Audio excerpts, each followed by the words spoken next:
Hi, welcome to my channel.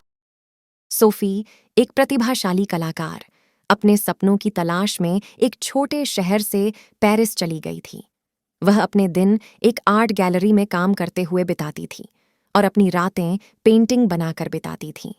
उसका जीवन रंगों और भावनाओं से भरा था, लेकिन उसके दिल में कुछ कमी थी। शहर के दूसरी ओर रणविजय मेहनती आर्किटेक्ट था, जिसे ऐतिहासिक इमारतों को नया रूप देने का जुनून था। वह अपने काम को लेकर कोई समझौता नहीं करता था। उसके लिए काम सबसे महत्वपूर्ण था। फिर भी उसके जीवन में एक साथी की कमी थी। एक दोपहर में सोफी की गैलरी में उसके यहाँ कला प्रदर्शनी आयोजित की गई।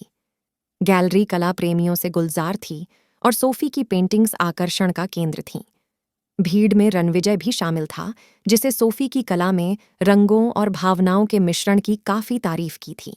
कमरे के उस पार से उनकी नजरें मिलीं और उस पल ऐसा लगा जैसे समय ठहर गया हो। उन दोनों के बीच एक चिंगारी भड़क उठी, क्योंकि उन दोनों को आपस में कोई संबंध महसूस हुआ। साहस के साथ रणविजय सोफी के पास पहुंचा और उसकी पेंटिंग्स की तारीफ करने लगा। वे कला, जीवन और सपनों के बारे में बातचीत में लगे रहे। उनके दिल एक दूसरे के लिए धड़क रहे थे।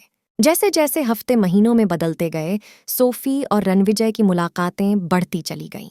गुजरते दिन के साथ उनका रिश्ता गहरा होता गया और वो एक दूसरे के और करीब आते चले गए। एक शाम चमचमाती रोशनी के नीचे रणविजय ने सोफी के सामने अपनी भावनाओं को कबूल किया। उसने उससे कहा कि उसे उससे प्यार हो गया है, न केवल उसकी कला के कारण, बल्कि उस खूबसूरत आत्मा के कारण जिसने उसे बनाया है। सोफी ने स्वीकार किया कि उसे भी रणविजय से प्यार हो गया था। उनकी प्रेम कहानी पेरिस के बगीचों में फूलों की तरह खिल उठी। उनका प्यार सोफी की एक पेंटिंग की तरह था, जो रंगों और भावनाओं से भरी हुई थी।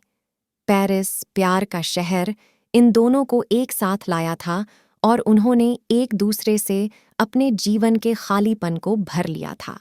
सोफी और रणविजय की प्रेम कहानी उन सभी के लिए प्रेरणा बन गई जो उन्हें जानते थे।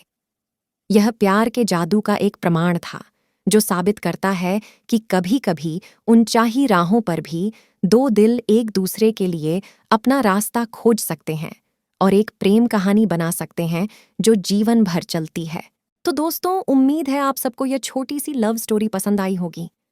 ऐसी और कहानियां देखने और सुनने के लिए हमारे चैनल को सब्सक्राइब करना ना भूलिएगा।